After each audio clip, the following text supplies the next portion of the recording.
a problem. Yeah. Uh, in fact, trying to diagnose what diagnosis has been given. But at the same time, you can take the clue. I'm not Yeah. saying that you can take the clue and see that you also do a comprehensive examination. Like look at the. Usually, that's one good thing is just every student will perform well because he knows what is the diagnosis and he will start examining everything. Hmm, The best student can answer better, but he will not prepare very well with the case paper. hmm. What we look is Sir, you're all live now. just Okay.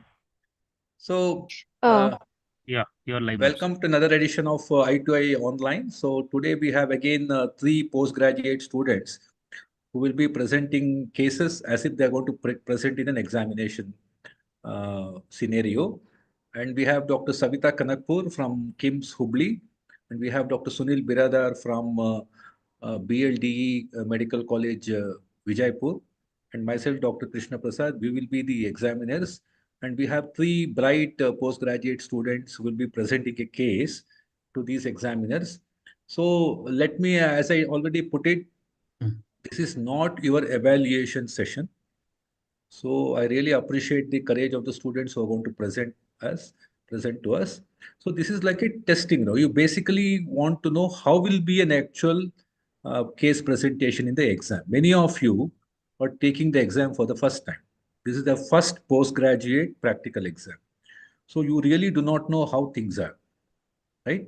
So this will give you an idea, a simulation or something like a wet lab for the experience that you're going to have during the thing. So this is the whole idea, and we are not going to really find out, okay, everything about the case, but we are going to create a situation which is very similar to what in the exam, and we are also going to share some of the questions that are usually asked in the exam so that you can come prepared for it. At the same time, the examiners will share some tips and tricks of how to get through this exam, okay, successfully. So who is the first candidate who's presenting? Dr. Raj, you are the one. I can present, sir. It's not you can present. Is there an order that is prepared? No, I have not got any order sequence. Okay, fine. So you are the yes, one. sir. Keratoconus first, sir. Okay. Okay, you're already spilling the beans. Okay. Examiner should not know the diagnosis also. Anyway, Dr. Raj Dev, you can start your presentation. Okay. Good evening, sir. So my patient is 17 years old male, a student by occupation of resident in Hubli, complaining of diminution of vision in both the eyes, left eye more than the right, since last 2 years.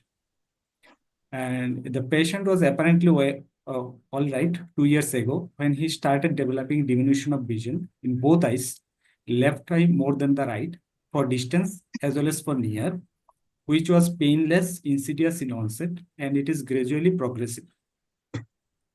Patient also gave a history of an episode of pain, redness, and diminution of vision in the left eye, about 4 months ago, which was sudden in onset, and patient has visited local doctor and was given topical medication for the same. History of uses of spectacles since last 3 years, and history of frequent change of glasses, history of episodes of burning, itching, and frequent rubbing of eyes on and off since last 5 years, for which the patient used topical antihistaminic drug and lubricants that provided him some sort of relief. No history of pain, redness, and watering photophobia, no history of trauma, and no history of any other intraocular surgeries in the past. No history of any systemic illness, and no history of asthma or any other allergic disorder, and no history of similar complaints in siblings, no significant family history. So, personal history, diet mixed diet, sleep and appetite normal, bowel and bladder habits are normal, and patient is on topical antihistaminics and lubricating eye drops. Dr. Raj, Yes. topical antihistaminics, how did the patient know? This is a history, no? They show the drops. Okay, they showed the drops. Okay. So now tell me, okay, if we stop at this is a young boy with the history of gradual loss of vision, right? Yes. So in a patient like this at this age group, what all the things that come to your mind at the history level? So it could be gradual. So it may be refractive error. So it is refractive error. So if this were to be a 17-year-old person, 70 cataract, maybe one cataract, we can say cataract or glaucoma, POAG. no, that can be even refractive error also. The primary Even in response that. of the retinal arteries. So even in that age group, you can still consider refractive error. But in this group, he's 17 years, not 70. So you consider refractive error as the first diagnosis, right? Yes. Okay. So continue, please. So coming to general physical examination, patient was moderately built retinalist. He is conscious, cooperative, and well-oriented to time, place, and I think you person. can come to the ocular examination. Coming to ocular history, there is a head posture is normal, facial symmetry is normal, ocular alignment is normal. Uncorrected visual acuity in right eye, it is 6/60 and 12, and left eye 1/36. This best corrected visual acuity, right eye 6/24 and 12. 6/24 with minus 2.5 diopter cylindrical at 20 degree, and left eye not no improvement with glasses. And No, what glasses? I'm sorry. Left eye is, what is the left eye unaided vision? 1/36, sir. And it doesn't improve with any spectacles. Any spectacle. Do you know the refraction? The primary response of the retinal arteries is a system with hypertension and history, which is less Dr. Apurva, can you just mute yourself, please? No, sir.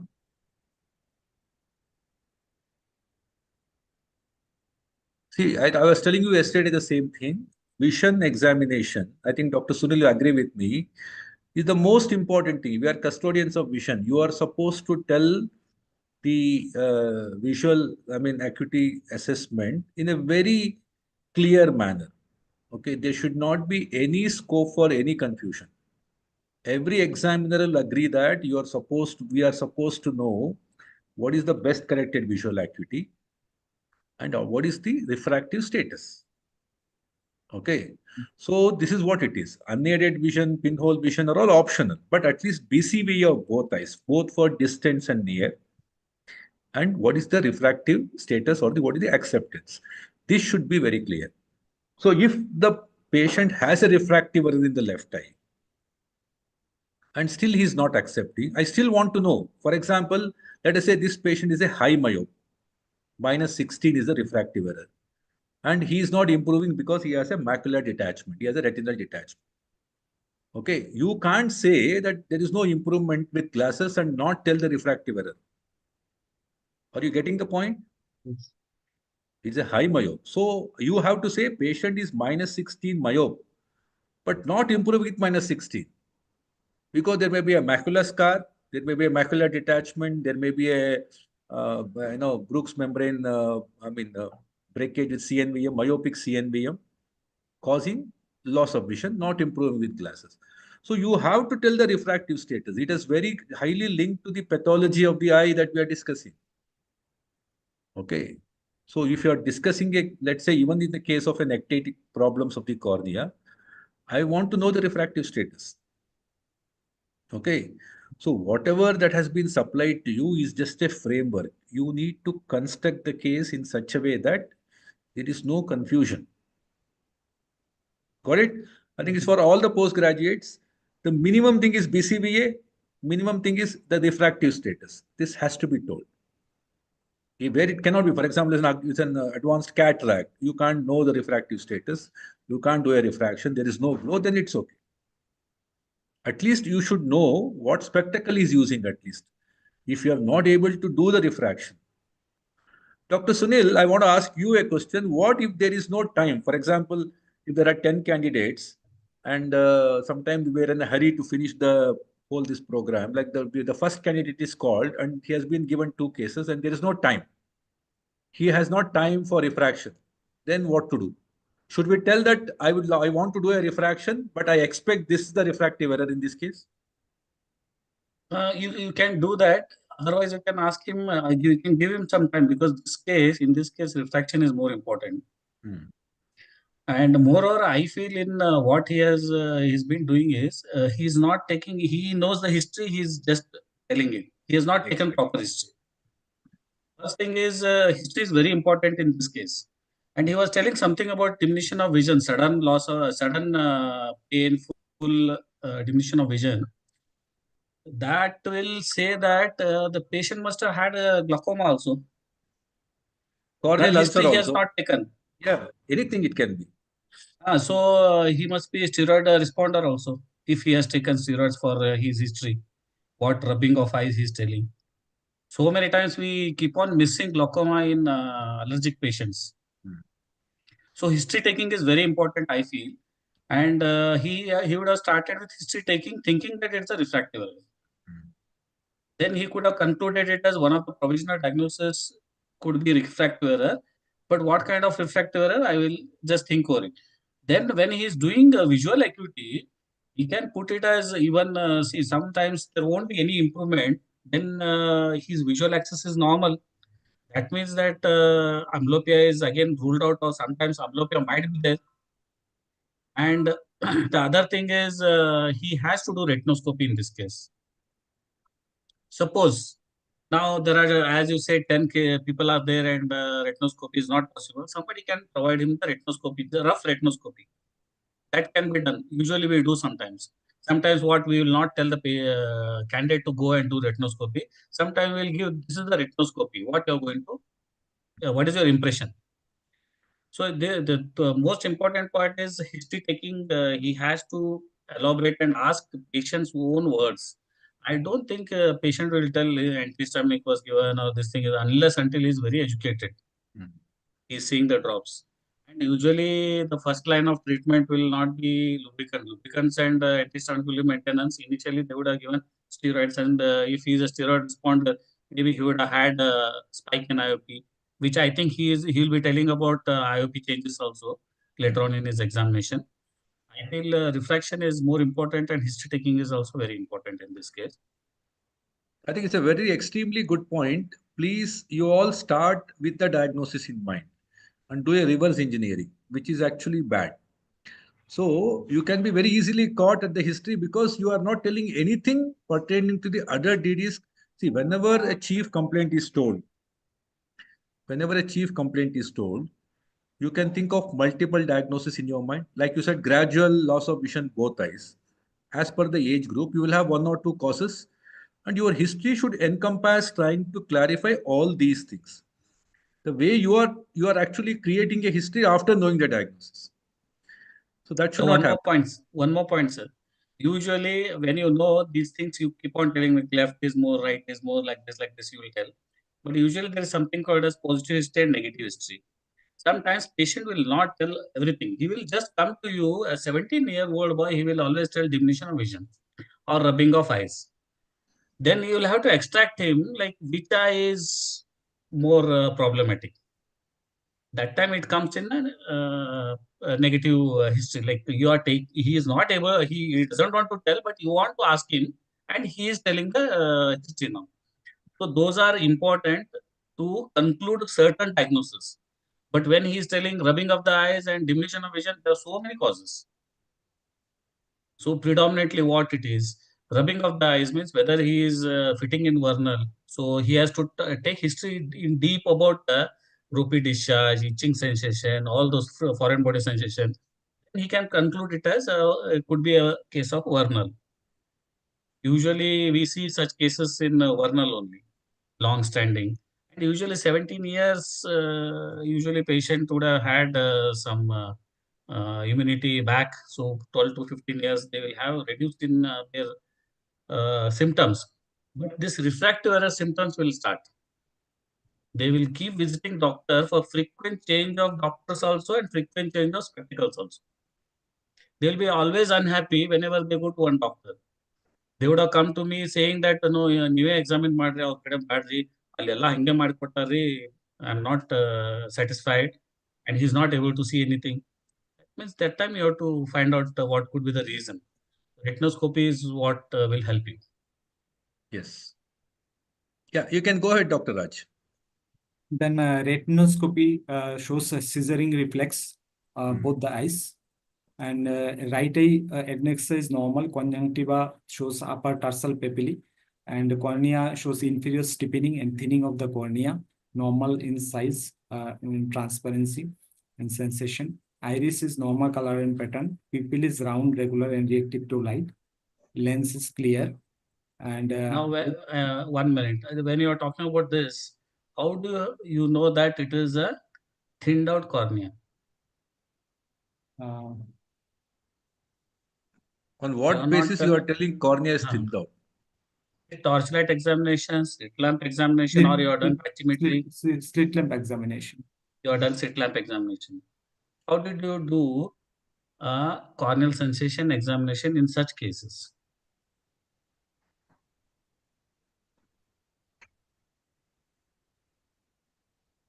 How do you do usually? By Normally, corneal sensation is done how? by a cotton we can Yeah, cotton by cotton swab we can touch. swab. You have to make it like a once thin this thing, and Just touch. you are standing behind the patient, Yes. not in front of the patient. You are not telling him what you are doing. You are just telling patient to look forward. But where you are putting your cotton wick, I mean, that Lateral. extended wick, huh? Which area of the cornea? Lateral at the lateral limbus. Limbus. At the means lateral aspect. Just touch the Cannot- lateral. No, no. Where there is maximum sensation in the cornea. And now your one of the eye is having what you call thinned out cornea, where the nerves are exposed. I think these all Inferior things you temporal. should look for. Temporally, inferior temporally, Inferior, temporally, in temporally, paracentral area or central area? paracentral, sir. Paracentral, not in the central area. I'm not sure.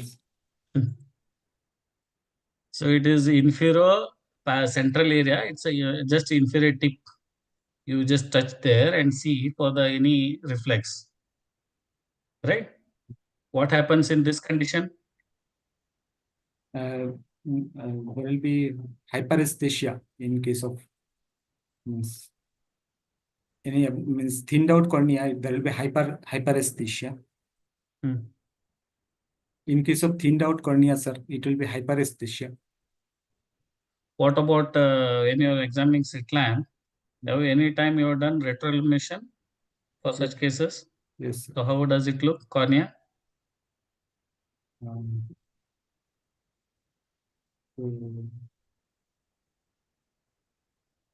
Okay.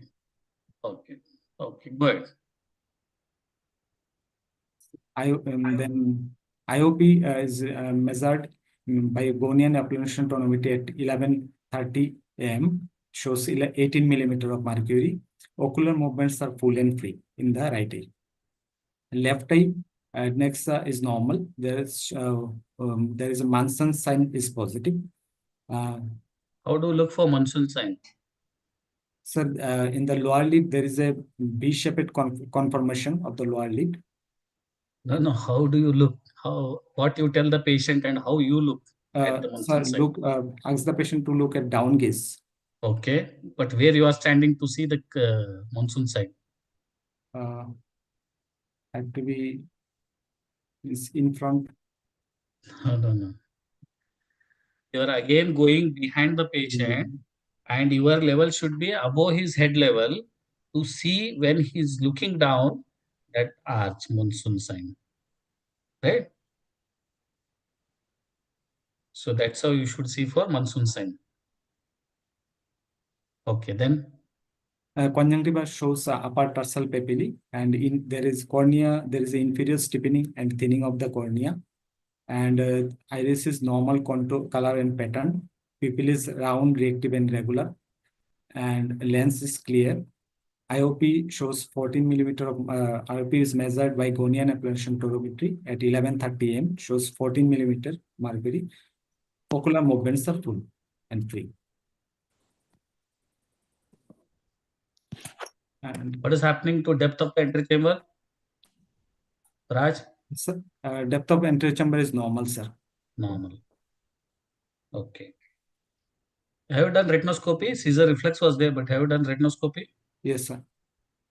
Oh, It shows. can you just tell your impression on retinoscopy? Sir, there was a scissoring in the central part. It was showing hyperopic reflex. This, and that means it is a reflex is going with the streak and in the periphery. Just tell the impression. What is the impression? You must have not done retinoscopy, I know. But there was a scissoring reflex. Means You have done retinoscopy? for this patient, I don't. No, I know you have not done. But what will be the impression of your retinoscopy finding? So it may be keratoconus. No, how do you say that it is a keratoconus? So due to it may be keratoconus or it may be refractive error. Means sometimes scissoring reflex can be seen in refractive error also. What type of refractive error you will see scissoring reflex? Astigmatism. What type of astigmatism you will see scissoring reflex? Irregular astigmatism.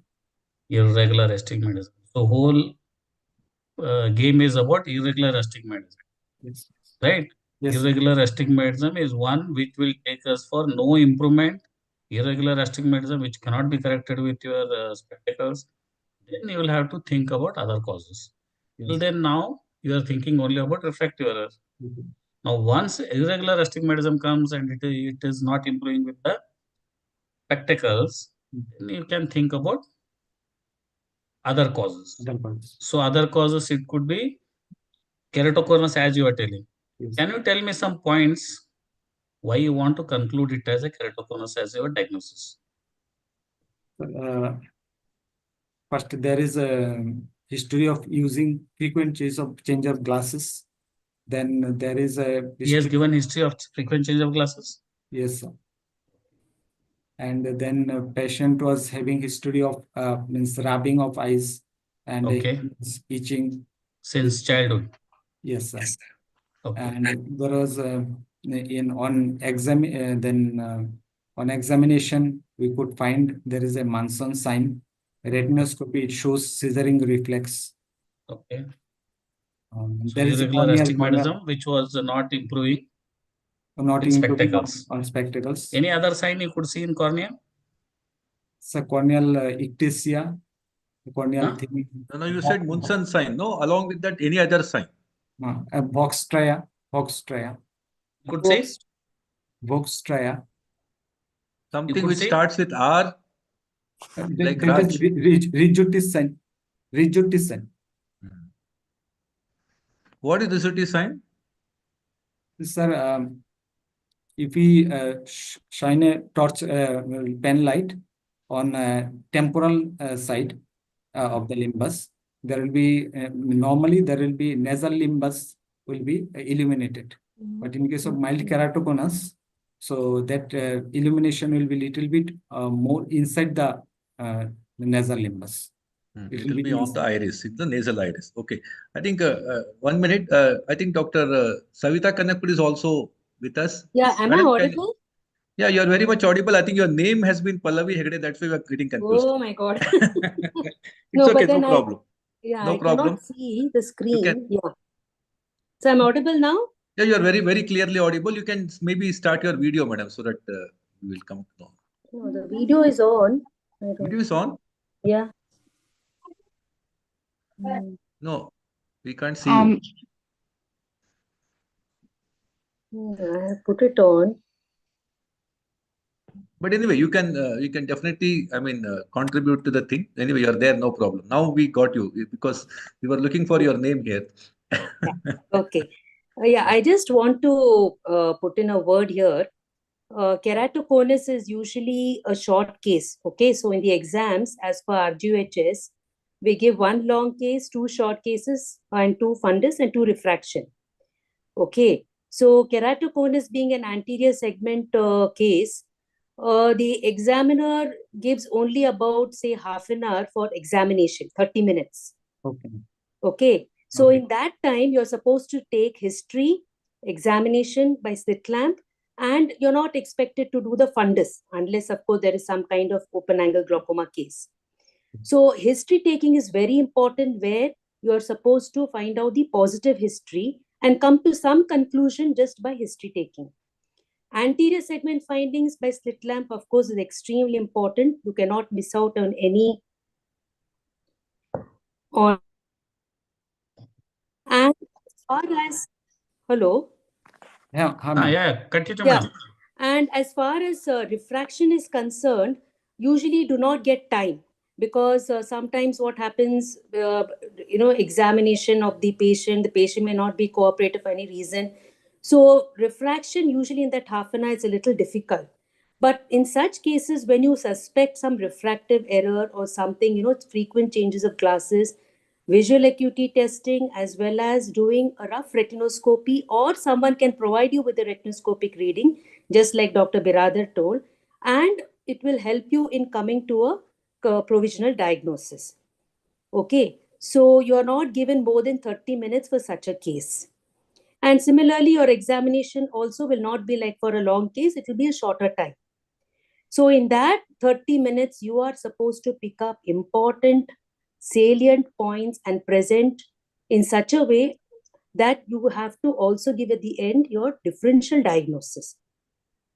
Okay, so that is very, very important. So in such a case, as I told you, your clinical signs, okay, like Munson sign. So it is an advanced keratoconus. Usually such cases are given, because in the initial stages, you will not be able to properly diagnose it clinically. So this advanced case, of course, you pick out all the salient, the important clinical signs like residual sign, or maybe a Vogt's trial, or some corneal scar. Okay, and you need to also pick up important points like probably evert the upper conjunctiva, the tarsal plate, look for any kind of papillae, cobblestone. All these points should never be missed out. Now, in this particular case, I don't think so. You have mentioned about papillae. I mentioned, ma'am. He has. You did He has mention, mentioned. okay, sorry. Yeah. Okay, so that is extremely important because it will give you some idea as to what could be the cause leading to this progression of keratoconus. So the treatment is not just for keratoconus, okay, the refraction part of it, but also the ocular allergy, the vernal catarrh also has to be treated simultaneously for any kind of treatment to really be successful. Okay, so remember this, it's a short case, but you may not have time to do retinoscopy, but try your best, if at all, just to find out, what is the movement of the retinoscope, the reflexes. Okay, and in such a case, definitely you will have scissoring reflex. To be very difficult to come to a conclusion as to what exactly is your refractive error. Yeah, go ahead. Now you have finished the case, right, Raj? So fundus examination, coming to fundus, that slit lamp biomicroscopy using 90D lens and indirect ophthalmoscopy 20D lens. It shows media is clear. Disc is normal in size, shape, and color. I think let's assume fundus is normal for the sake of time. 70-year-old, we don't expect anything. Now you can tell us the final diagnosis and the management strategies. Based on this history and the clinical examination, my provisional diagnosis is both eye keratoconus, with the left eye more than the right eye, with having allergic eye disease. Allergic eye disease. Allergic conjunctivitis. You can name it, no? Either whether it is vernal conjunctivitis. Yes, sir. Whether it Whether is it is seasonal, trachoma. whether it is vernal, you can even specify depending upon the features that you have. You can even qualify the allergy also. And also you said bilateral keratoconus, but you said the patient vision is not improving in the left eye. Yes, sir. Means Right. left eye is more, sir, than So the is it right. only because the patient also has a hydrops or some kind of a central opacity that is precluding the vision? Yes, sir. Is the cornea clear in the left eye? Left eye is cornea is clear, sir. But Okay. it was means it is clear both the eyes. Okay, I don't know what was the data that was given to you, but in a given case, there will be definitely some improvement with some kind of a myopic spirocylinder. It will create, there will be an irregular astigmatism, but there will be some regular astigmatism with myopia. The patient can improve slightly, if not more. Maybe from 1/60, he may improve to 3/60. But you said there is no improvement at all. That is only possible if the patient has a central corneal scarring following a hydrops. Okay, so you should know your findings with the vision. You cannot have different aspects of your clinical examination not correlating with each other. Okay, okay, we'll take your diagnosis. Now, what is the management that you want to do? Then I'll want to do some investigations, like I want to do topography for both the eyes. To see means baseline topography to for confirm the diagnosis and for means recording purpose, and then I will go for management. Managements are non-surgical and the Okay, can you just tell at least 2 points on topography, which are very diagnostic of keratoconus? At least 2 points. There are many. sir, there are 4 maps in keratoconus. So No, just a small point, I would just like to intervene. When you tell about your diagnosis as keratoconus, it is better that you add whether it is mild, moderate, severe, advanced. Okay, roughly the clinical stages. So we have some idea as to what could be the management for such a case. okay. So in this particular case, what do you feel? What is the stage of keratoconus? Left eye, it is advanced keratoconus. Yes. Right eye is mild to moderate, means mild keratoconus. No, not mild, you can say early keratoconus. Early Right eye is early keratoconus, left eye is advanced keratoconus. advanced So keratoconus. you qualify the stage Okay. so that your management can vary. Now, what are the 2 things that you see in the topography? Sir, one is K values, Km. And then we can see thinnest pecky. Thinnest pecky, it should not be less than 470. If it is less than 470, it is advanced case. Then Km, it should be means. No, I think you are not on it anyway. Okay, forget about it. At least you know the thinnest pachy should coincide with the steepest part of the cornea. If that is matching at least, then you know that that is a part which is ectatic, which is having a very high power and it's very curved there and also it is very thin there. So that is because of ectasia. Right. Okay. I think we'll continue because we already have finished your quota of time. So go ahead with the management for right eye and left eye separately. So right eye, as it is mild keratoconus, we can give trial of spectacles. Then if it is not, then we can give contact lens trial also. So contact You have lens. to be very specific what kind of contact lens. So You can't be so vague. We can give means rigid gas permeable contact lens. So you should be specific. Okay. Should be specific. RGP lenses, special keratoconus lenses, row scale lenses, even scleral contact lenses. Okay. So left eye. Left eye, as it is advanced case, we can go for means corneal collagen cross linkage thinking C3R. Then we can give some contact lens trial also. Then there is a means intracorneal ring segments. Then there is a other option is deep interlamellar keratoplasty and penetrating keratoplasty also.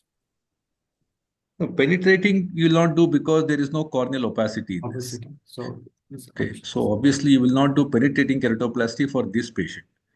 You will try to give an optical device like contact lenses, rigid contact lenses, or special contact lenses, or you can actually, and you obviously stabilize with a C3R procedure and follow it up with maybe some kind of a anterior lamellar keratoplasty. Okay, when vision is not improving further. Okay, so that is the whole thing. Okay, I think we will move to the next case in the want of time. So thank you, Dr. Raj, for presenting this. I think we'll probably give our tips and tricks in the end of this session. So Dr. Neelambika, are you there? Yes, sir. Yeah, you can probably start your case. Okay, sir. Okay. A 6-year-old boy, resident of Karnataka, came to the OPD with chief complaints of drooping of left upper eyelid since birth. So it was the drooping of left upper eyelid was present since birth, as noticed by the mother. It was constant and not associated with any chin lift. There was no history of double vision, alteration in drooping with jaw movements, or any diurnal variation in the amount of drooping, no presence of diminution of vision, no deviation of eyes, no history of any recurrent ocular allergies, or no history of any trauma.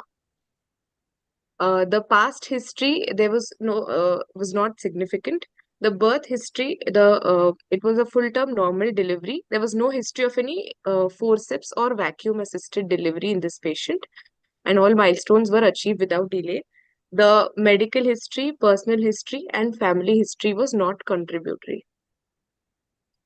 Let's Coming, stop here. Okay. yes, You said there's no deviation of eyes. If there's yes, a sir. ptosis in a child from birth, almost very early childhood, with a deviation of eyes, is there something that you think differently than just a ptosis? Sir, it could be associated with any congenital nerve palsy, or third nerve palsy, sir. Okay. Mm, uh, So if you have a deviation, it could be a part of a congenital third nerve palsy. Good. sir. Okay, go ahead. Okay, when you say that the child has no chin elevation, okay, Yes, no yes. abnormal ocular posture, head posture. So Yes, what yes. can you think of? What could be the reason? The chin lift could be because of a severe amount of ptosis that the patient has to he has to change the head posture in order to see. That means he is not able to see in his primary gaze. Yes. So it's a So severe. Yes. yeah, you have a kind of idea that probably this child visual axis is okay. He can see clearly.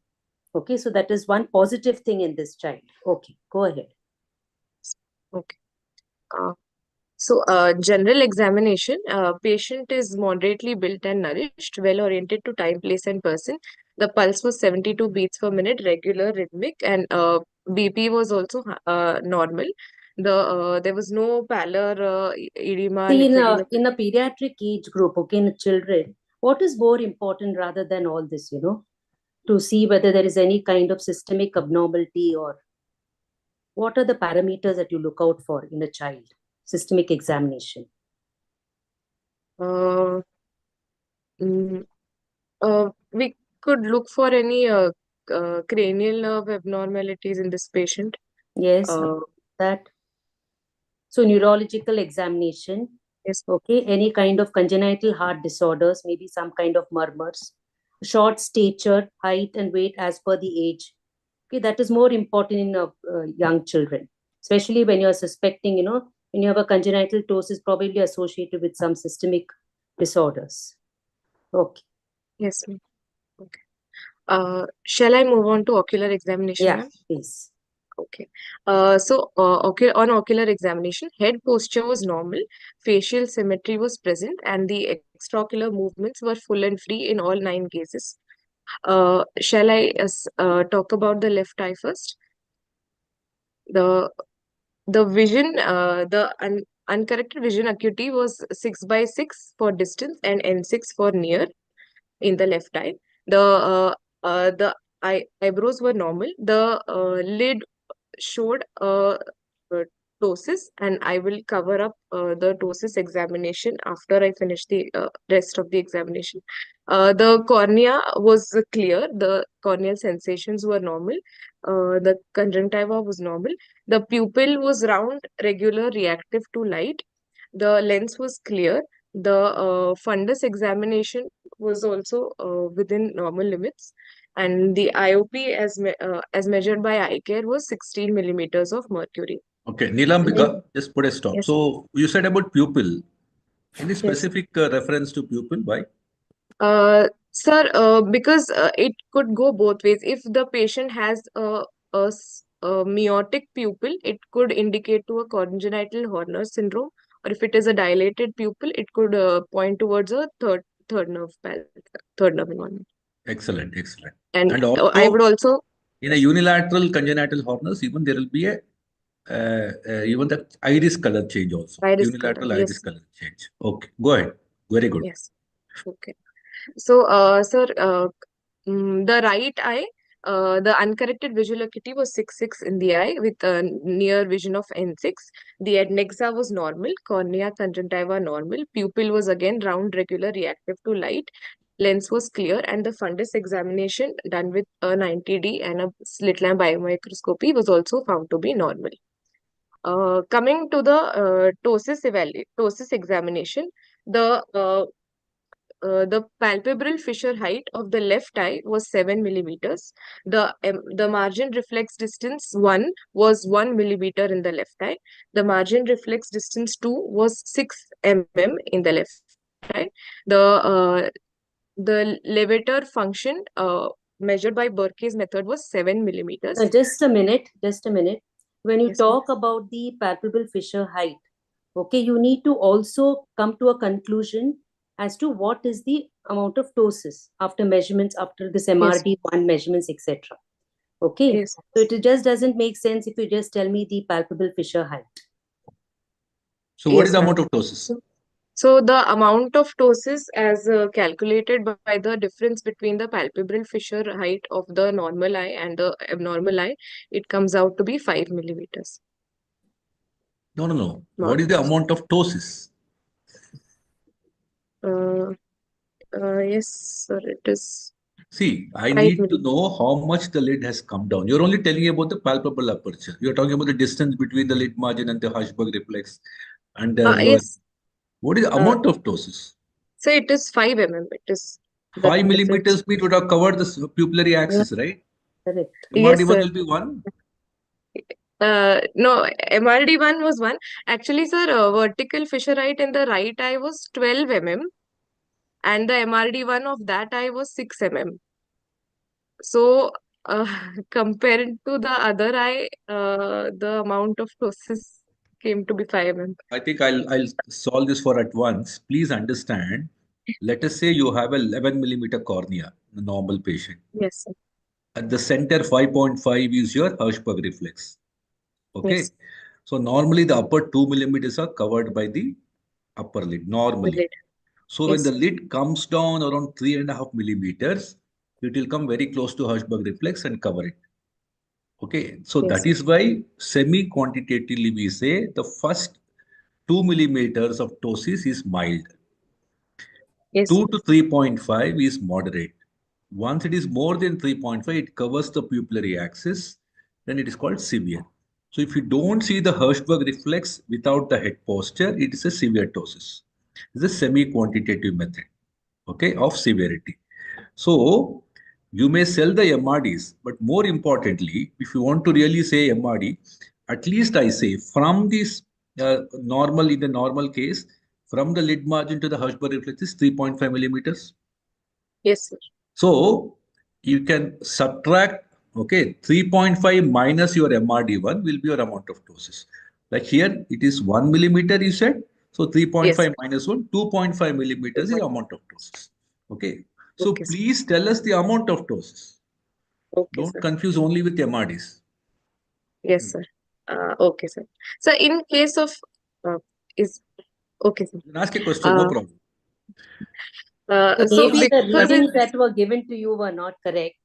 Okay, because the minute you said visual acuity is okay, there is no chin up position, And so that suggests that definitely it's a mild degree of ptosis. Okay, Yes, so ma'am. in exams, your measurement should be coinciding with what you're talking, should be accurate. Yes, That's ma'am. important. Yeah. Okay, ma'am. Okay. Okay, ma'am. I'll just go ahead. The lid lag was absent in this patient. Lag They've of given an thalamus was option between palpable fissure height and MRD1, which is more accurate. Your the amount MRD1. of ptosis, yeah, your amount of ptosis measurement, which is more accurate as per the palpable fissure height or your MRD1, and why? Ma'am, MRD1 is more important. Yeah, why? Because the palpebral fissure height will also measure the MRD2, so it can measure the inferior scleral show as well. And No, the reason is so that the lower lid position is not taken into consideration in MRD1. So sometimes in case of congenital Horner syndrome, the lower lid position there could be inverse ptosis. So that yes, gets affected with your calculation. Okay, so MRD1 is a much better way of finding out the amount of ptosis. Yeah. And also physiologically, the pupil getting covered by the lid has an implication on the vision, especially in a kid, in a child. yes, So we are more interested in the upper lid encroaching the pupillary axis rather than the position of the lower lid. So MRD2 has, and the palpable aperture is a very surrogate marker. But as madam said, it is a MRD1, which is because how close you are to the pupillary axis. That is important. Because as most of you think that it is not necessary that only when the pupil gets covered, there is a visual problem. When when the lid starts coming down, there is a coverage of the visual field also. Okay, that is one of the factors. There is an encroachment of the upper visual field. And when it really covers the pupillary axis, the patient can't see at all unless the patient uses head posture.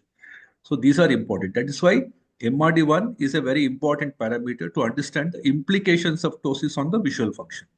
Go ahead.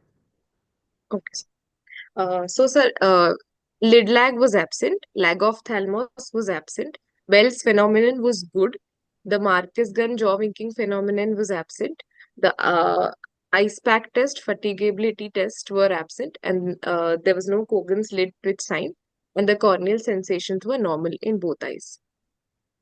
Can So, you explain why you do ice pack test? What is the age of the child? 6-year-old son. So what are you expecting unilaterally, that too?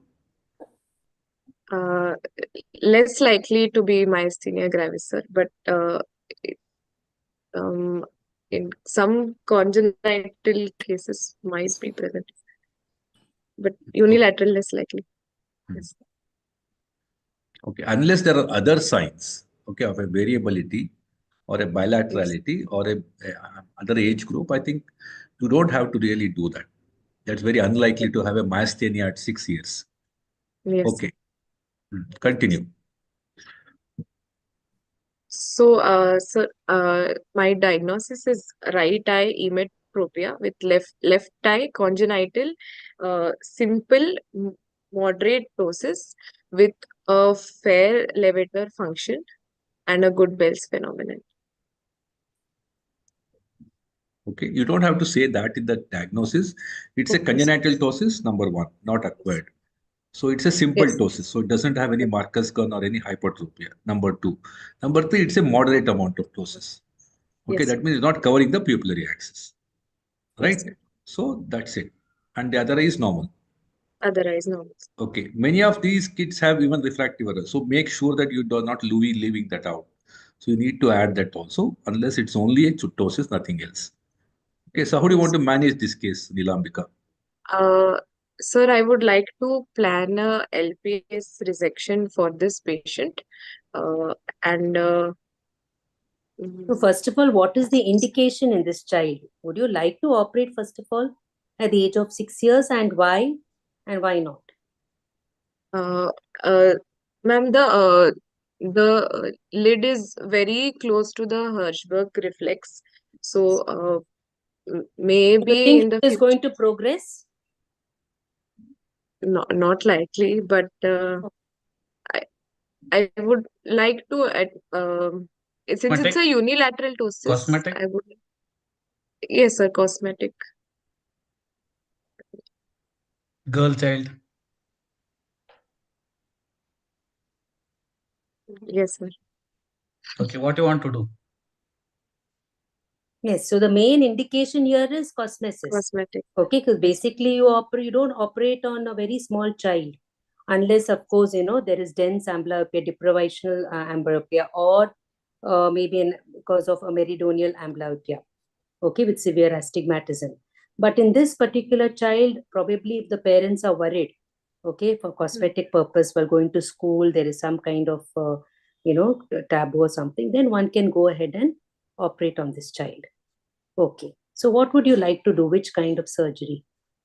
I would like to plan for an levator palpebrae superioris resection surgery, ma'am. Why?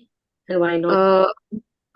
Because it's a moderate ptosis and the patient has a fair LPS action, so I can plan for an LPS resection. If it was a mild ptosis with a very good action, I could have planned for a fascicular servate operation. And if the LPS function was very poor, I could have planned for a frontalis sling surgery.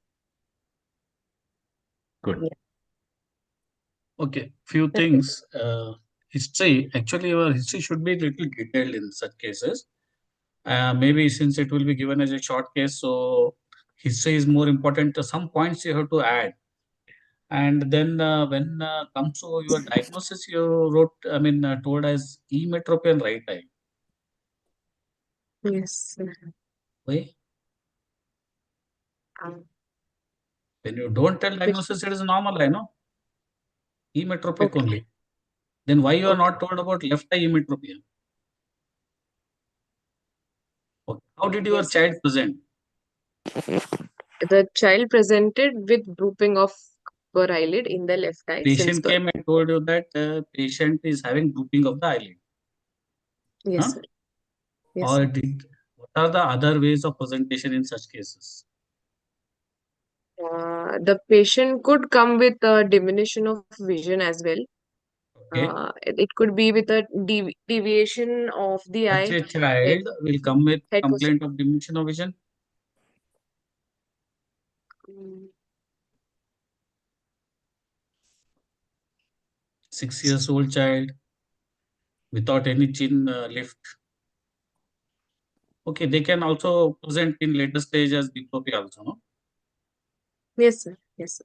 What other history you wanted to take in such cases, thinking that it is a ptosis? Whether you want to Uh, rule out any other associated findings with ptosis? Any other I history would you want to take? any alteration in the drooping with any jaw movements while talking, while chewing to rule Okay. out Marcus gun. Then Okay.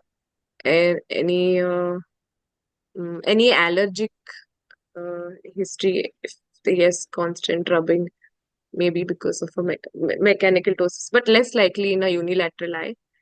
Any history of trauma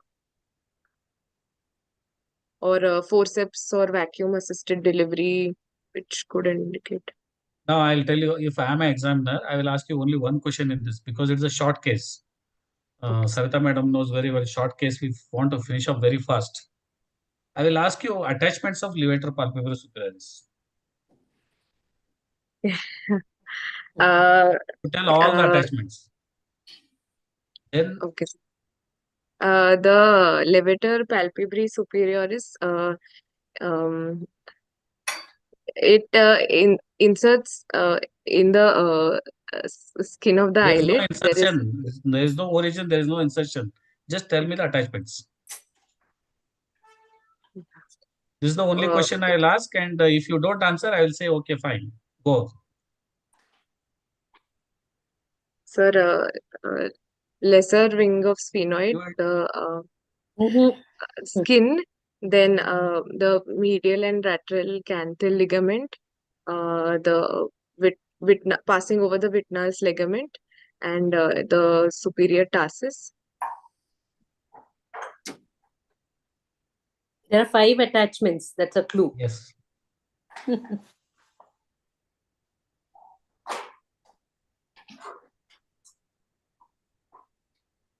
Okay. Now you're talking about horrors. Can you could have asked some more history in ruling out horrors, no? In history itself, right? The I, You could have taken some more points in history to rule out. So these are the things they will ask. See what happens. This will be a short case. Everybody will not ask what you want. They will ask what they want, right? yes, sir. As sir was telling in the beginning, so we'll tell how to prepare for this in the last concluding remarks. But I think why my question is why you don't want to do sling in this case? So because the patient has a good LPS, not good but fair LPS action, and it's a moderate amount of ptosis, and a sling surgery will later on result in a lack of thalamus for the patient.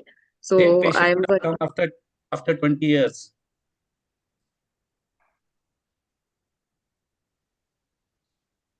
Now it's your patient. He comes to you after 20 years saying that when I was child, I showed to you, you had told me like this, we'll operate it at a later date. Now he has come after 20 years to you with same findings. Cosmetically, he wants that they want to get corrected. yes, sir.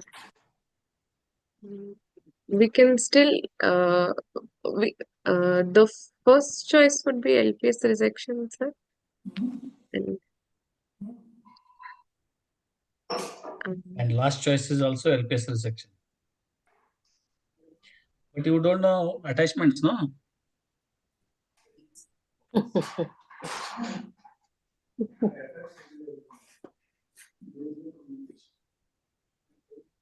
Okay.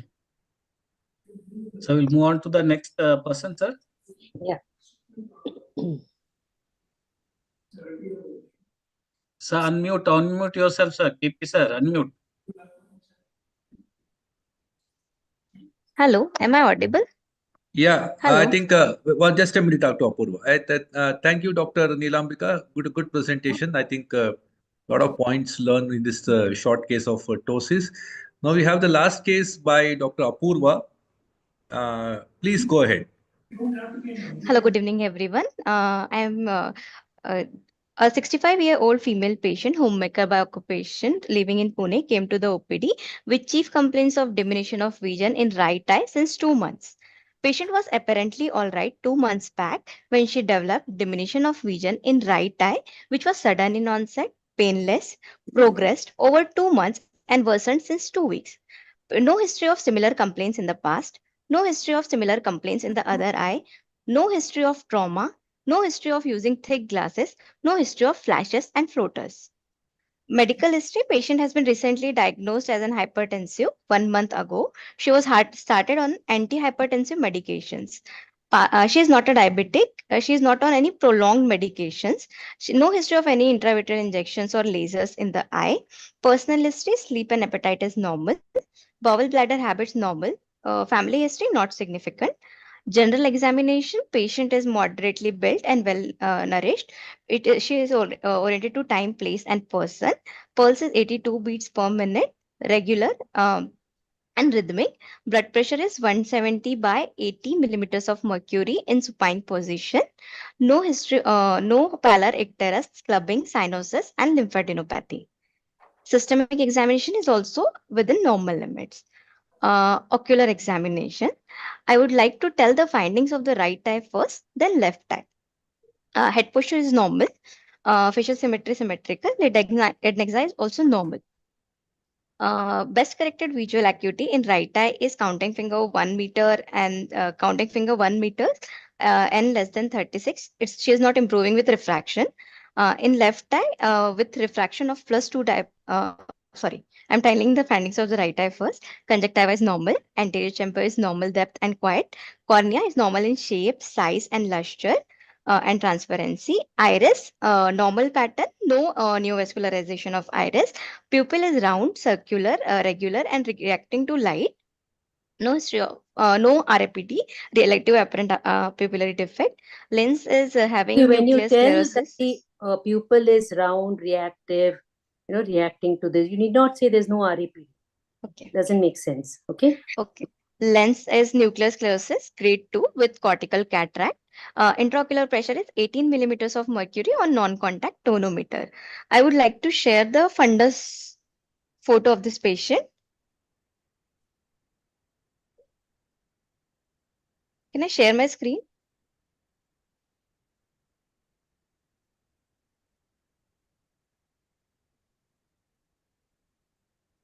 Is it visible now?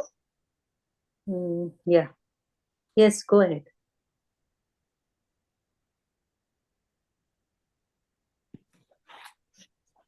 It's visible. You can go ahead. Okay. Okay. This is a fundus photograph of the right eye on dilated fundus examination using slit lamp and plus 90D microscopy, indirect ophthalmoscopy. Right eye media is clear. 0.2 cup disc ratio. Neuroretinal rim is healthy. Color and shape is normal. Vessels are arising from the center of disc. Multiple flame-shaped hemorrhages are present in the inferotemporal quadrant with the splash tomato appearance, suggestive of retinal venous occlusion. Few dot blot hemorrhages are also present. Single opaque white lesion with fluffy margin is present at 5 o'clock nearby the inferior arcade, suggestive of cotton wool spot. Single sclerosed vessel is also seen in the inferotemporal quadrant. Superior arcade shows arteriolar narrowing. Central retina shows thickening of around 1 disc diameter size and 2 disc diameter away from the temporal margin of the disc, and absent foveal reflex suggestive of macular edema. Periphery is within the normal limits. You didn't talk about the AV nicking, right? In the superior arcade. No, sir. Is there an AV nicking? See, you may not see in the photograph, but when you're making it up, what is the AV nicking that is, what is the reference to AV nicking important in this case? She is recently diagnosed hypertensive patient. So there might be hypertensive changes in this patient. No, is that AV nicking related to the finding that you're seeing in the inferior retina? Yeah, it's related because it will lead to venous occlusion.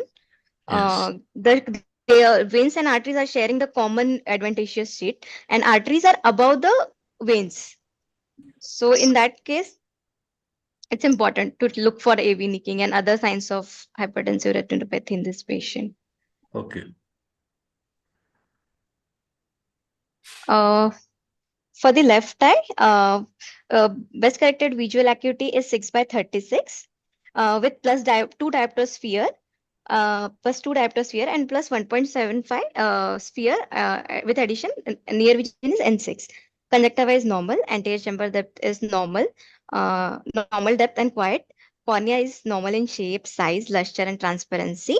Iris is a normal pattern, no new vascularization iris. Pupil is round, regular, and reactive to light. Lens is nuclear sclerosis grade 2 with cortical cataract.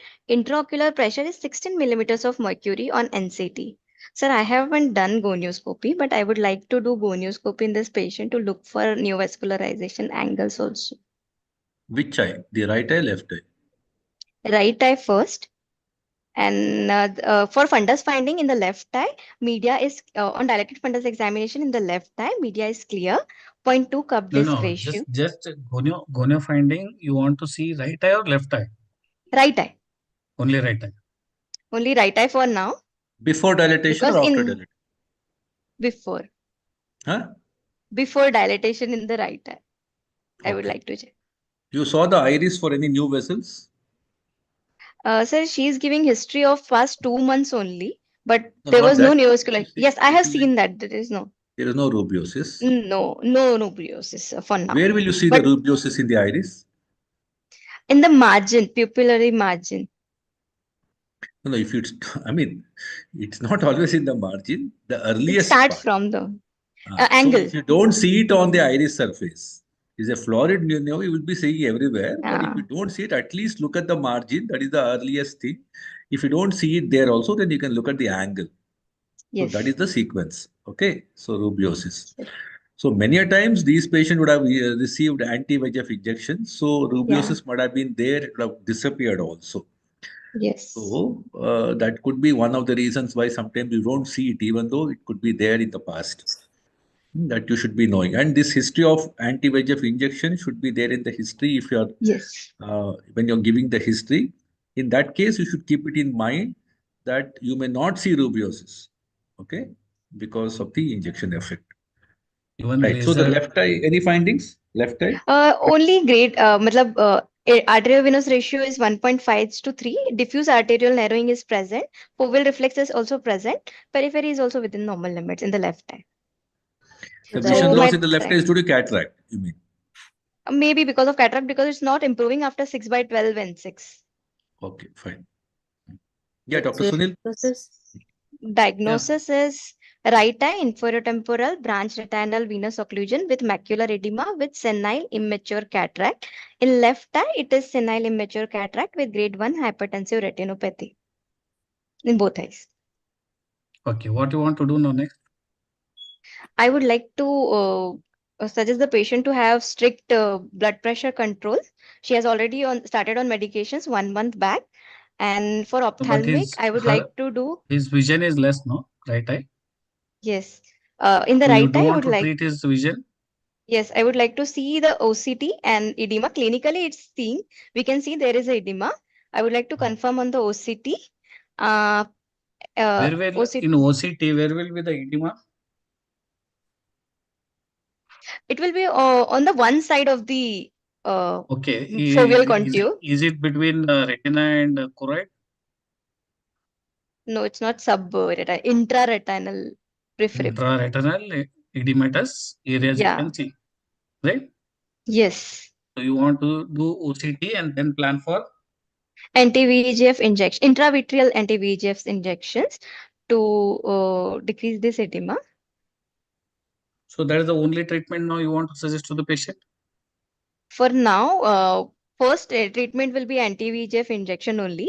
I would like to do FFA, but for now there will be only blocked fluorescence. I would like to look for the area of non-perfusion, capillary non-perfusion, and the area of any neovascularization. You have done Also, OCT and you have planned for anti-VEGF anti-VEGF. afterwards. Follow up for the patient. Mhm. Every month, we will be doing OCT and follow up for the vision. And for 3 months consecutively, we will be giving patient anti-VEGF, the same VEGF we have given for the first time. And we'll I follow up the don't want to patient. take anti-VEGF for 3 months. Every month I don't want to take. Can you reduce my VEGF from 3 to 2 or 1? Yes, there are newer anti-VEGF in the market. No. I don't want any VEGF to be taken. Only one is anti-VEGF. That's all. I don't want to go ahead. Laser. Laser, yes. So Laser. you give anti-VEGF, you do lasers, right? Yes. So why do you give anti-VEGF and lasers in such cases? See, your case is inferior temporal. Yes. Likelihood that it will not cause much problem. Superior. Right? Yes. Huh. Field is gone. Superior field is gone. Inferior field is not gone. So So patient haven't resolved. So why do you want to give lasers or anti-VEGF?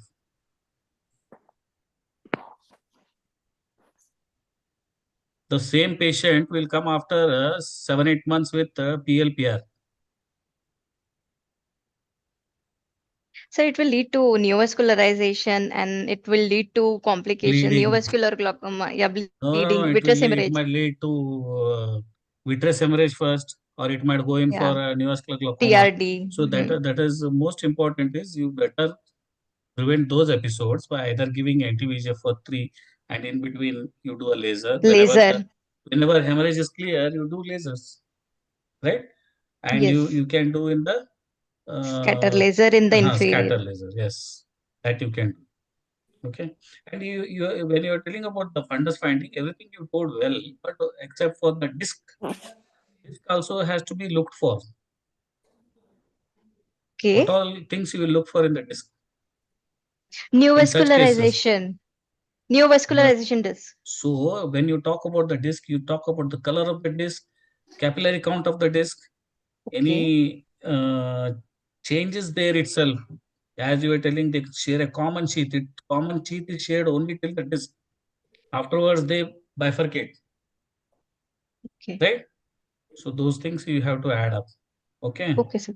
And inferior, usually patient doesn't come early. Present Most late. of the time we have to diagnose it because he is coming disturbance of vision. He is not happy with the spectacles. Sometimes he will tell that cataract, you operate my cataract. That time you will see there is a inferior occlusion. So usually sometimes they present with edema and diminution of vision. Sometimes the patient might come with visual field defect if he is intelligent enough. And when the patient has come to you, that means he has come to you with a diminution of vision. Yes. Oh. So this would have formed 3-4 months back. Yes. So edema must have set in, then only he has come. Yes. So they say whenever there is an occlusion, after 3 months, there will be new vessels. So where all you will see for the new vessel other than disc? Other than this, this area between the perfused and the non-perfused area, the collaterals might be formed sometimes, but there are no collaterals formed sometimes. Neovascularization is also there. What blood investigation you want to do in such cases? I would like to do complete blood count, fasting, postprandial, and HbA1c. All are For normal. the Any other specific? Since this is not a young patient, I would if it would have been young patient, I would like to homocysteine levels and coagulation profile. But since she's a 65 years old patient, I don't want to go for this test. Any And other she's not examination? having Any systemic examination you want to make? heart related ECG and 2D echo, left ventricular hypertrophy and Why you want hypertensive to- related changes. Usually, why they do echocardiography or any heart In related? case of arterial occlusions, we specifically do to But why look out about for the emboli, the source of emboli, whatever is caused. No, you want to give anti-VEGFs, no? You would like to know the cardiac function? Yes. Why? As it has a scientific VEGF has a side effect of thromboembolic episodes. So before that, I would like to know the heart status also. Thromboembolic episodes means? Um, In case of a severe myocardial ischemia, chronic IHD, would you like to give anti-VEGFs? no, Hmm? no. Always, all anti-VEGFs, you need to get a clearance from the physician or a cardiologist, especially in such cases, a lady with chronic hypertension. So you should know a cardiac status before giving anti-VEGFs. You can exacerbate her pre-existing cardiac condition. Okay, and of course, it was very rightly said it's an aged patient. You don't have to investigate more. What if this were to be a 32-year-old lady? What you would have done? I would like to ask for the history of recurrent abortions, APLA syndrome. Then No, investigation. investigations. Blood investigations. You told Okay, no. anti-nuclear antibody, APLA. Then homocysteine level also. Then See, you should understand it is basically a blood rheology. These people, in old people, it is basically the artery pressing the vein, the sclerotic artery. In the young patient, it's more of a within the artery, within the vein. So blood rheology, it could be blood cells. Patient may have increased amount of RBCs, okay, as in leukemias and all. so you may have sometimes abnormal proteins like multiple myeloma. You may have an abnormal component like a homocysteine, increased homocysteine levels. You may have a altered, thrombotic, profile, coagulation profile. So you can probably cover all these, especially for these, as you said, these anti-nuclear antibodies, coagulation profile and serum homocysteine levels are important. Young patients. Okay, so how do you want to manage this case? You said now you want to give anti-VEGFs or do laser.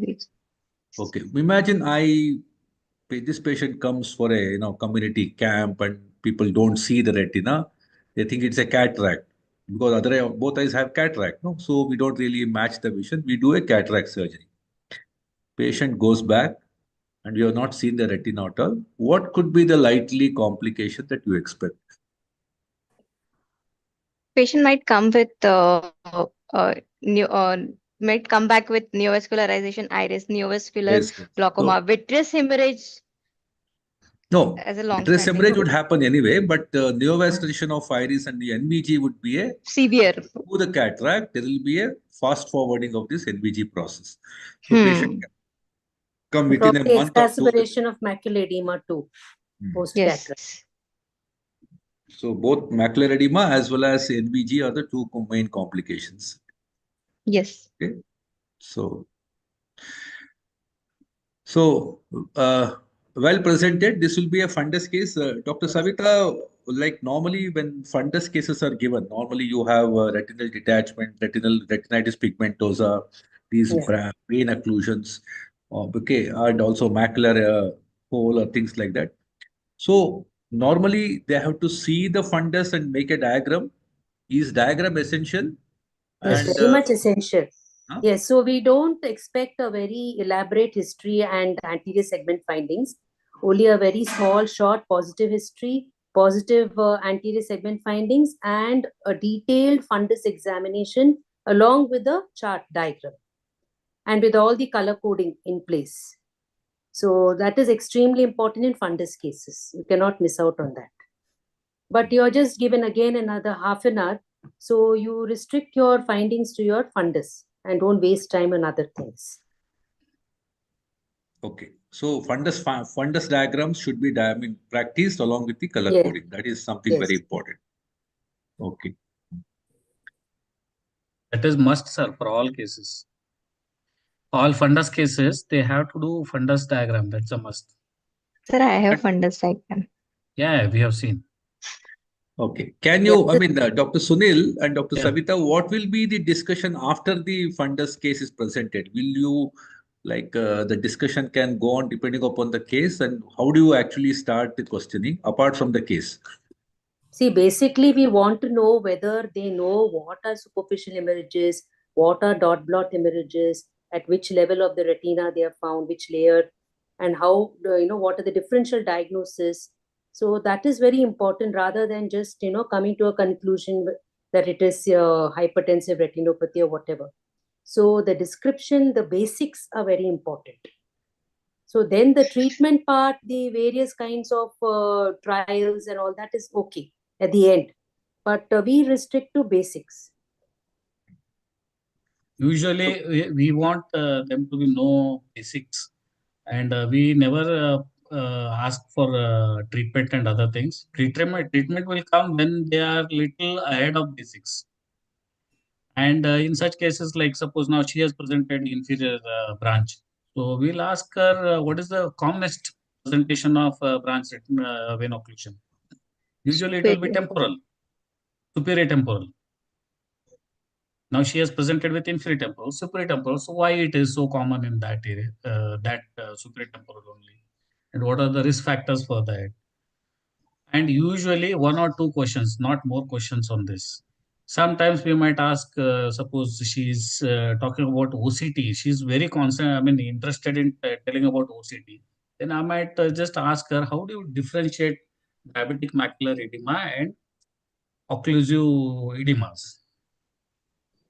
So some one or two questions are enough in this understanding. And at the most, when she is answering something and her presentation, everything is fine, then I might go in for investigations like fluorescent angiography. If fluorescent angiography is like this. So what is your opinion?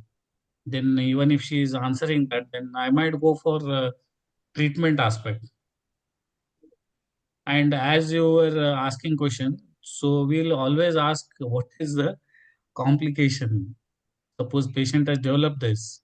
After 3 months or 4 months, patient comes back to you with what findings? Neovascular glaucoma. So whether they know it or not, we should know. So I think that goes without saying that these are the cases which are very, very, can be expected cases in the exam. So please prepare very well. You can go through the simulation now that you know that this case can be in the exam. Okay, so now with this experience of you presenting this, or people hearing your presentation can go ahead, can go back and make a kind of a preparation for all the possible questions, and you have to read up as Dr. Sunil and Dr. Savita were referring to.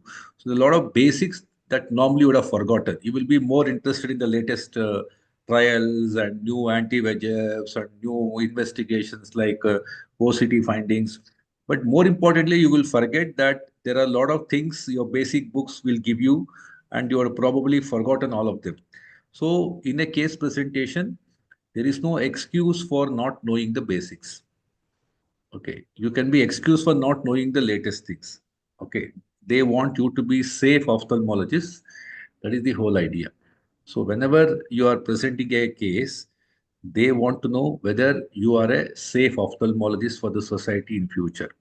They have a very serious responsibility of deciding who should be doing ophthalmic practice. Okay. So that is their main job. So they can't let somebody, okay, go into the practice. So they want to know whether are you really knowing the basics? Okay, like what can go wrong? What are the basic complications if not treated? So what is the first thing that you do? What is the most important investigation that you do? So these are very basic. Like somebody said, sudden loss of vision.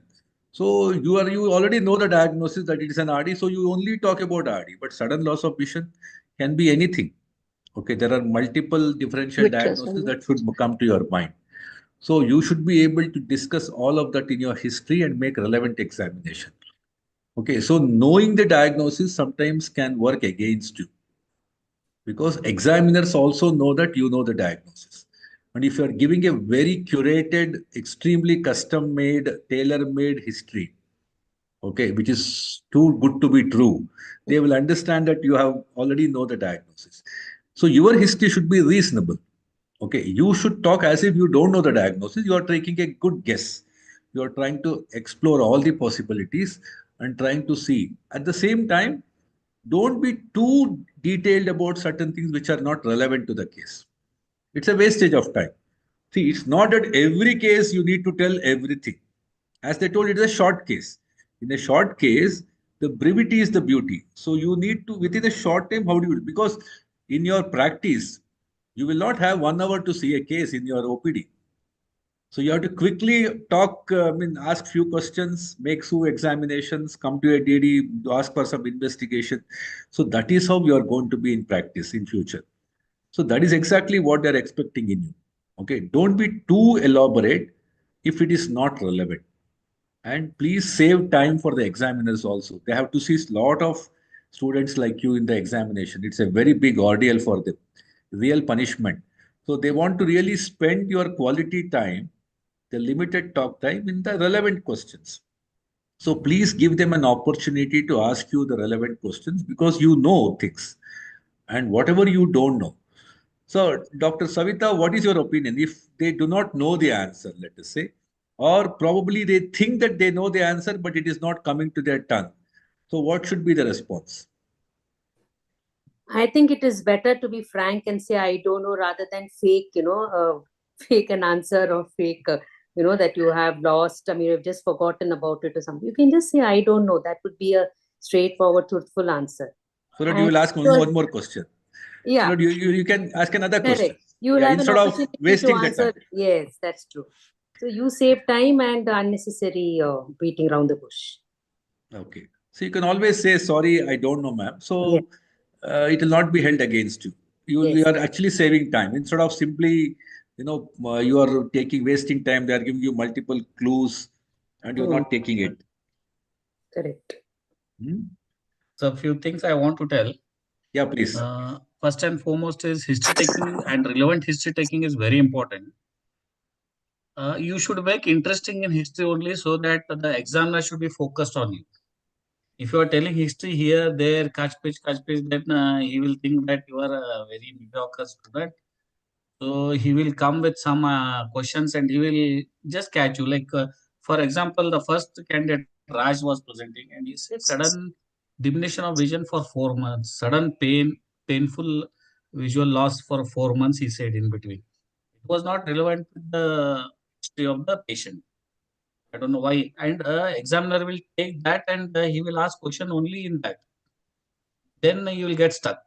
And what you want to tell, you will become blank. Now, in case of ptosis, most of them are not interested. They know that you will be knowing everything. They'll ask what are the attachments of the levator pulvis. So you should be perfect with that. Then only you can answer about the ptosis. Now, somebody, when we had gone for DMP exams, they could not tell what are the binocular movements during exams. That doesn't mean that they don't know, but they were knowing it. But that time it was totally, she was blocked because she could not answer some simple question in between. Then he said, at least you answer this. That also she didn't answer. So don't get blocked. Just concentrate on history first.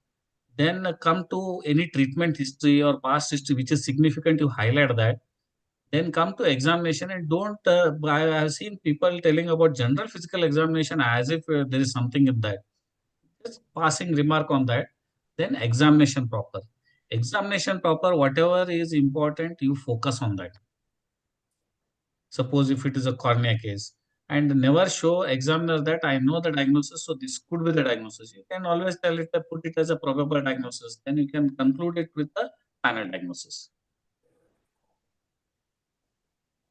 And knowing basics, I will tell you, if you are telling, I don't know for levator pulvis superior, that is a wrong thing. If you are telling visual acuity, how you are examining visual acuity, if you say, sir, I don't know, then it is a wrong thing. It is like something like in a medicine paper, you are presenting without blood pressure. If you are not presenting visual acuity properly, then you will be under scrutiny only, because they think that you don't know visual acuity.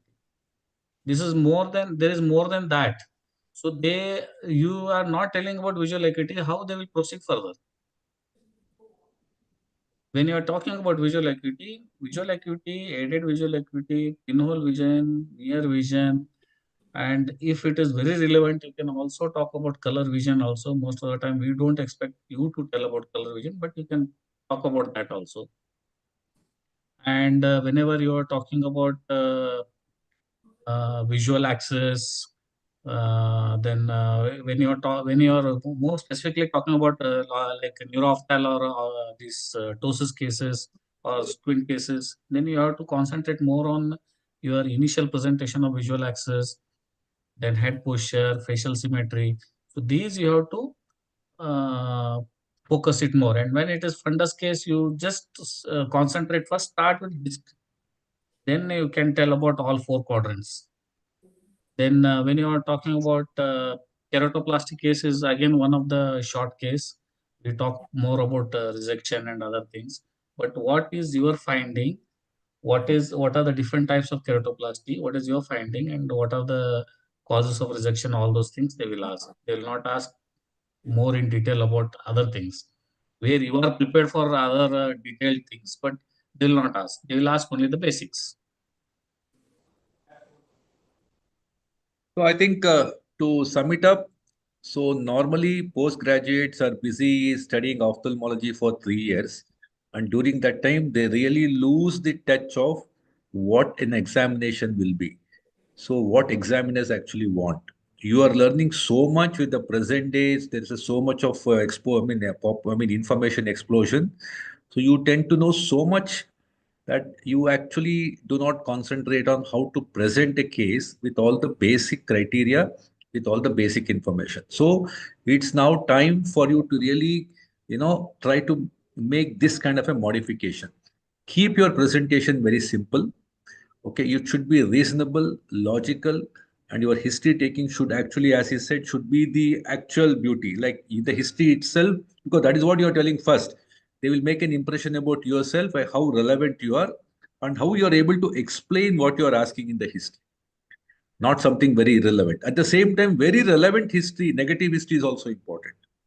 So as per the case. So please make your own formats. Try to and also don't take too much time in presentation. Should be very quick in your articulation, so that you immediately come back, because in the history itself you can't spend 15 minutes. And at the same time, the most important thing, as I told you in the beginning of this class, vision. You can't make a mistake in vision. So please go through this multiple times whether you are pakka. So they cannot catch you in vision, which is so relevant at the same time so elementary. Okay. And the diagnosis should be again very non-controversial diagnosis. Don't make a very unusual diagnosis. You should a diagnosis which the examiner should agree. And if you have come to till diagnosis without any problem, I think you have already passed the exam. Rest all the things are basically, and at the same time, please know the relevant anatomy of a particular case. You may be presenting a third nerve palsy, but if they ask you, please, the course of third nerve palsy, you say, I don't know. Then it doesn't make sense at all. See, when you know that this case can come in the exam, you should have learned what is the course of the cranium in the third cranial now. Okay, or a sixth cranial now. So this is what I'm saying. Please do the back end study before any case, not just the case, but what are all the possible questions that can be asked in the exam. I think it had a very fruitful session with Dr. Savita Kanakpur and Dr. Sunil Biradar. Very valuable inputs for the examination, and we really are enriched by their vast experience dealing with students like you. I think I also congratulate the students who have taken the courage to present on Yes. this platform. We have other PGs watching this on the YouTube. These are basically just only for the presenters. So thank you very much for all of you for yet another session. We'll again meet you tomorrow at 7:30 for the next edition tomorrow. Thank you, sir. Thank you, and all the best to all the Thank you, sir. students. Thank you, Well. sir. Thank you. Thank you so One much. more point I want to share. Presentation was good, and I always believe in eye-to-eye contact. Examiner, when you are presenting, you should always be looking at his eyes. That gives you are confident. Yeah, body language. I think this We program is keep- called Eye to Eye with exams. So, Yeah, Yes. but all of them were presenting well. They're looking at us and presenting, so that's good. okay, let me ask you here, if you are looking into the paper and reading from it like a news reader, No.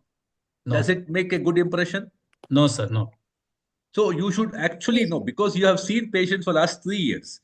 You can't talk about cornea, AC, iris, lens without looking at the paper. So it is not right. So to make a good impression, you try to memorize. You see, you have seen the case. No, you just remember you reproduce from your memory. You have seen the patient 10 minutes ago. You can always reproduce from the memory. Okay. So you can always have your paper by your side. You're not going to hold it against you if you just see a point or two, especially a refraction reading or whatever. But it creates a good impression if you're, more versatile and spontaneous, and you have that body language. So it is better to memorize, but there is no harm in looking at a paper, especially at that point when you're nervous. A particular No, student that's is okay. nervous. Taking a hint is So- okay, but reading directly from the paper, not No. looking at the examiner. No, Like that there's is no not eye it. contact. Yeah. So that would actually make you, it's not a very good impression. Yes. Okay. So please also work on your body language, your confidence, and don't be very grumpy. Don't put a sad face. Don't try to, get sympathy votes. Okay. All those are not for a long run. See, we want you to be a confident ophthalmologist. So you're presenting a case, you're telling a story to them. So be cheerful, be smiling. At the same time, you should also be trying to articulate well. So that is exactly what we want. So please work on this virtues.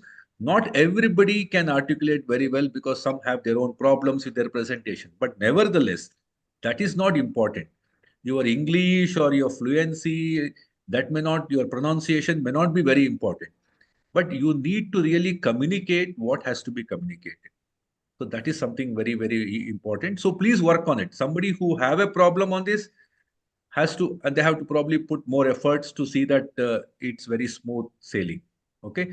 Anyway, all the best for all of you. And thank you once Thank you, again, Thank you. examiners. Thank you. And Thank you, it's been sir. really a useful session for all of us. Okay. Thank you so much. Thank you. All the best. Thank Good you. night. Thank you. Thank you, sir. Thank you, sir. Thank you, ma'am.